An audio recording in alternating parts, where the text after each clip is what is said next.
नोटबंदी हिंदुस्तान के गरीब, किसान, मजदूर और छोटे दुकानदार पर आक्रमण था। नोटबंदी हिंदुस्तान की असंगठित अर्थव्यवस्था पर आक्रमण था।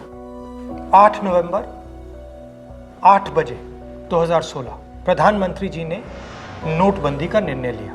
500 रुपए, 1000 रुपए का नोट रद्दी कर दिया। पूरा हिंदुस्तान बैंक के सामने जाके खड़ा हुआ। आपने अपना पैसा, अपनी आमदनी बैंक के अंदर डाली। पहला सवाल, काला धन मिटा? नहीं। दूसरा सवाल, हिंदुस्तान के गरीब जनता को नोटबंदी से क्या फायदा मिला? जवाब, कुछ नहीं।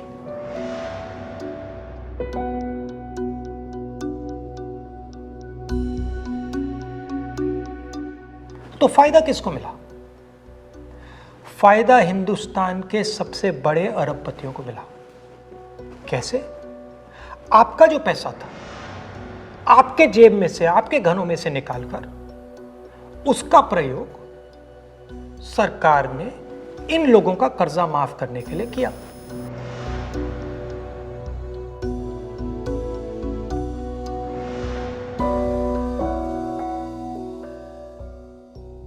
मगर वो सिर्फ एक लक्ष्य था। दूसरा लक्ष्य भी था छुपा हुआ, जमीन साफ करने का। जो हमारा इनफॉर्मल सेक्टर है, असंगठित अर्थव्यवस्था का सेक्टर है, वो कैश पे चलता है।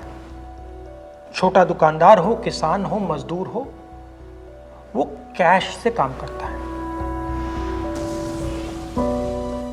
नोटबंदी का दूसरा लक्ष्य, जो जमीन साफ करने का लक्ष्य, असंगठित अर्थव्यवस्था के सिस्टम से नगद कैश को निकालने का। प्रधानमंत्री ने स्वयं कहा कि वो कैशलेस इंडिया चाहते हैं, कैशलेस हिंदुस्तान चाहते हैं।